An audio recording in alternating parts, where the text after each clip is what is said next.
In today's video, we're going to look at how you can be a supportive partner. Now, we all want to be able to be there for our partners when they really need us, but sometimes we're not sure what we can do and how we can really help to support them and actually make things better. Now, worrying about doing the wrong thing, especially if our partner is vulnerable, puts even more pressure on us and makes it harder to know what to do. So by the end of this video, you're going to have a much better idea of how you can be a genuinely supportive partner and what you need to avoid doing when the person you love needs you and wants support. Now, before we get to that though, just a quick reminder to hit that subscribe button to make sure that you get all of the best advice and tips to help you build a happy and healthy relationship. Now, there isn't one single way to be a supportive partner, and certainly not one that applies to all people. Giving one-size-fits-all advice isn't actually respectful or kind. You need to make sure that you listen to your partner and find out exactly what's going on for them and what they want. Now, this means that you're going to need to engage in what we call active listening. Most people spend the time that they're listening to someone else in a conversation preparing what they want to say. Active listening is about being totally present and giving the other person all of your attention. There are several ways that you can do this. One of the first things you should do is ask questions to clarify what they mean by something, or to really get more understanding of what they're trying to say. So you might say, oh, so what does it mean when you say this? Or, okay, I don't understand how that works. Could you just go into that in a little bit more detail, because I really want to understand. It's important that you don't make those questions theoretical. You're listening to their experiences. So you don't want them to feel like they're having to defend themselves on a theoretical or intellectual level. You want them to feel like you're really trying to understand how that feels. So a really good question is, oh God, how does that feel? You can see how that would be a question that would open up and give them the opportunity to really talk to you and to know that you're listening and that you care. Another thing that you can do to engage in active listening, and this isn't just showing that you're doing active listening, it's actually an important part of how you actively listen, is that you can paraphrase them and summarize what they've said, because this shows them that you're really listening, you've really understood, which is great, and it's really important that they know those things, but it does something else that's important as well.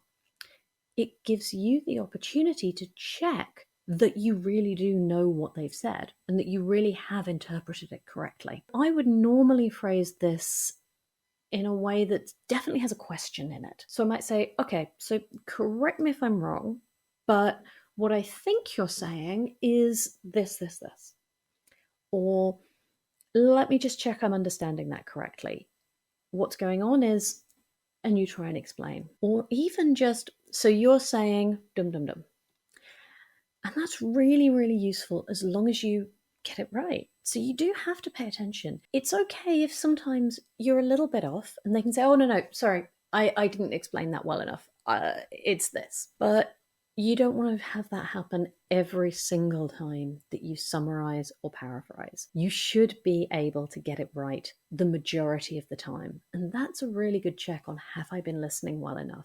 If you're consistently getting it wrong, try paying a little bit more attention even than you're doing at the moment. It's also useful to give physical signs that you're listening and you're paying attention and you want them to keep talking to you.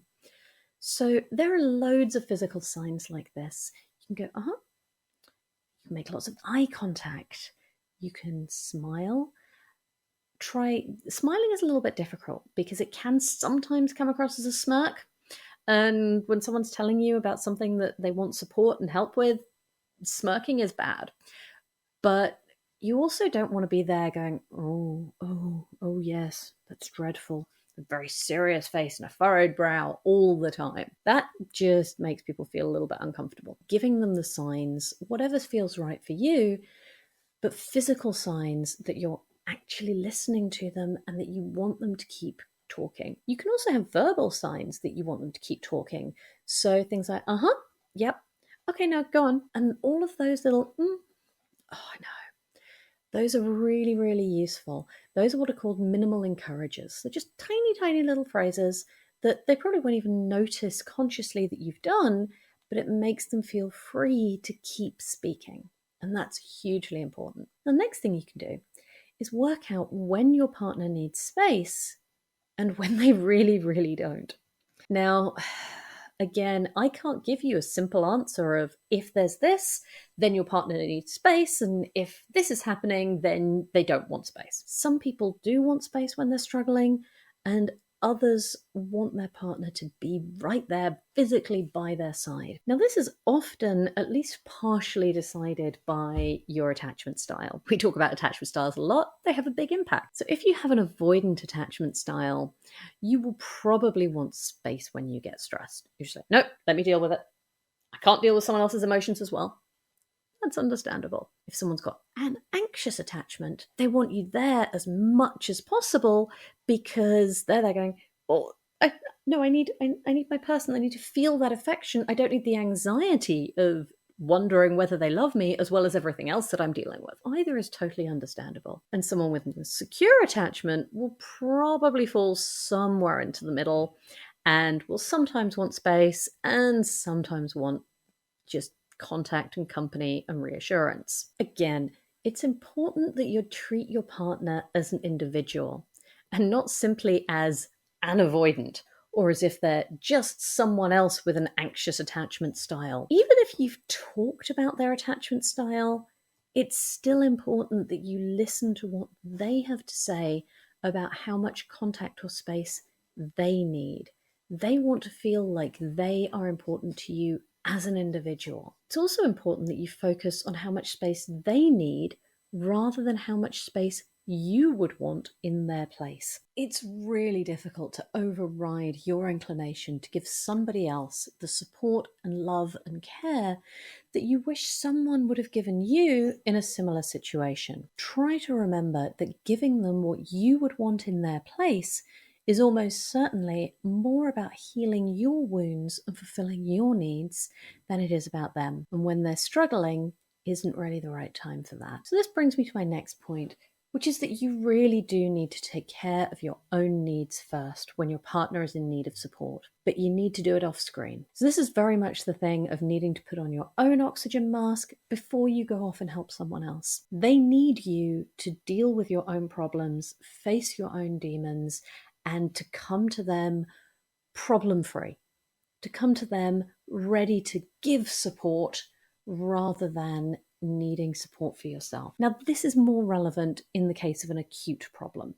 So if they're suddenly dealing with a crisis, yeah, it is exactly your job to just, I'm dealing with my stuff and I'm here to help you. Don't you worry about my stuff. I've got that covered. That's hugely important. In a longer term context, obviously, it is important that your partner is able to help you with your problems as well, and that you have a balanced relationship with plenty of give and take. The next thing is not to expect them to know that you want to help them.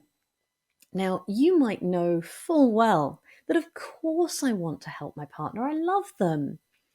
But make sure that you actually tell them that you're there to help them, and make it clear that this includes practical and emotional assistance, and that you want to be there to help them, look after them, support them in every way. Take over other unrelated tasks to free up their time and energy to deal with the problems that they're facing at the moment. When someone's dealing with a difficult situation, it can be really hard to do just the everyday little problems, such as doing the dishes or opening your post or doing the laundry. If your partner's in that situation, try doing their dishes for them. Try offering to open the post. Send an email that they're stressed about sending. Whatever it might be, taking over those practical tasks can actually free up a huge amount of their emotional energy. And that lets them devote their energy and their attention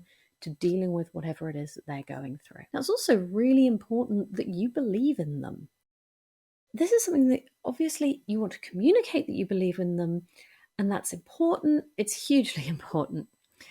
But you also need to do it. You really need to genuinely believe in them, not just say that you do. Remind yourself of all of their skills and strengths and qualities.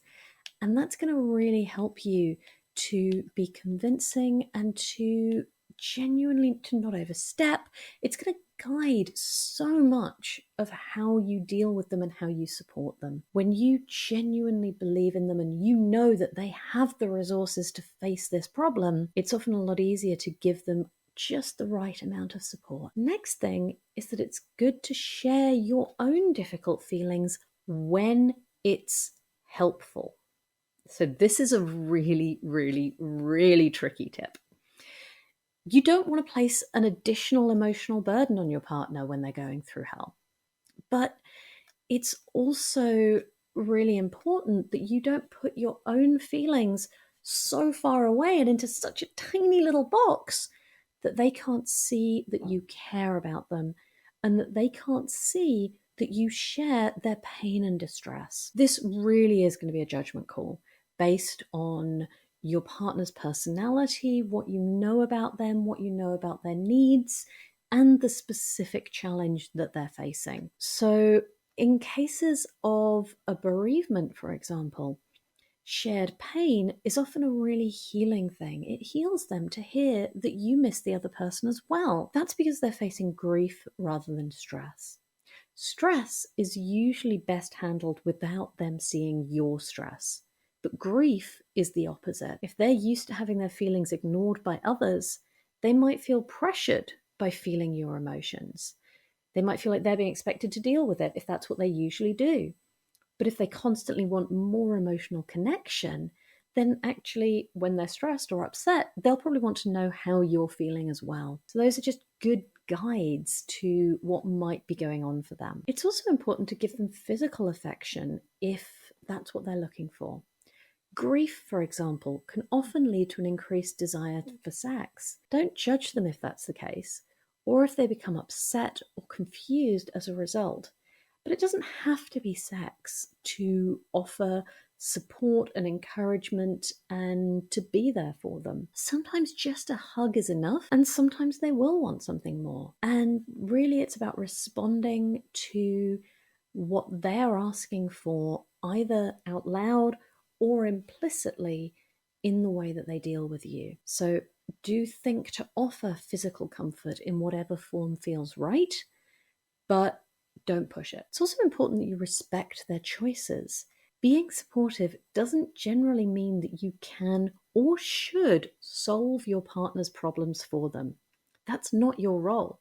Your role is to support them in solving their own problems unless they explicitly ask you to step in directly. Even if they're making decisions that you probably wouldn't, you still need to back their play unless it's genuinely self-destructive or self-sabotage. It's also important to talk through your partner's hopes and dreams.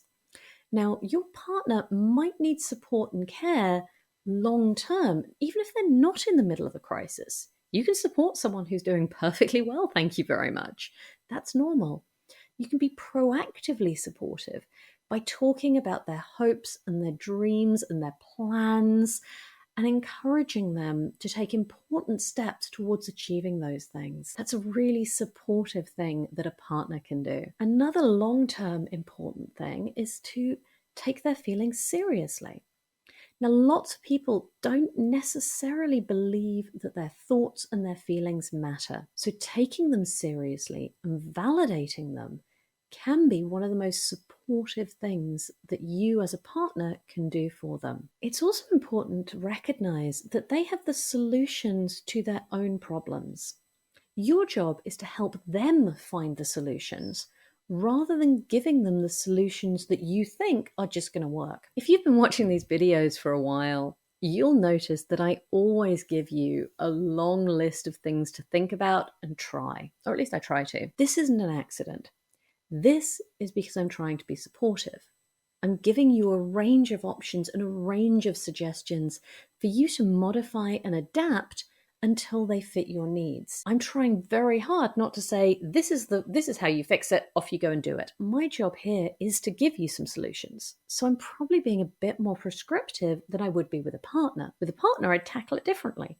I'd try and ask them questions and help them to come up with their own solutions. So if you're talking to someone directly, this will usually get you a better resolution to their problems because what they're doing and the way that they're thinking is specific and personalized. They know what will and won't work for them, so they're only going to select options that really fit their needs. Now, as well as validating their feelings, it's also important that you avoid minimizing their feelings. So that's one of the most important things to do if they've had a difficult childhood or difficult past relationships, because they are expecting their feelings to be minimized and they may well minimize their own feelings. Quite often you'll find yourself saying something along the lines of, no, that is important, tell me. When they're going, oh no, it doesn't matter. What I think doesn't matter, or how I feel about that doesn't matter. It's like, no, it matters to me. And that's a hugely powerful thing that you're able to give them. Another one that you might not have thought of before is that it's really important that you resist the urge to engage in toxic positivity. Some people seem to be almost incapable of acknowledging the bad side of life. They'll try almost anything to make something seem positive. These people absolutely love the phrase, when life hands you lemons, make lemonade. Well, when things are going really badly in your life or you're facing serious challenges, to continue the analogy, you get pretty damn sick of lemonade. Okay, it's just not realistic. So I'm going to give you an example again from my life. A friend of mine had just died in a motorbike accident, and I was understandably upset. A friend of the family found out about this and tried to cheer me up. She honestly said the words, "Every cloud has a silver lining." Now, I'll admit that I was less than polite in response. Apparently saying, "Name one for me, please," is rude and ungrateful. She's not wrong. I definitely wasn't grateful. But anyway, that's not the point. The point is that toxic positivity is horrible to be on the receiving end of. It's invalidating. It's not being a cheerful person or trying to look on the bright side.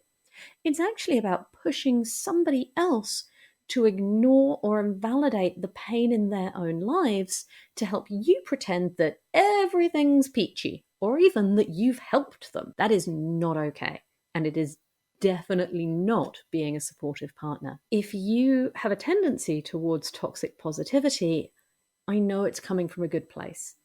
You're not consciously meaning to minimize their feelings, but actually it's really important that you deal with your own difficulties in acknowledging and coping with difficult emotions. And that's going to help you to develop the skills you need to be a much more supportive partner.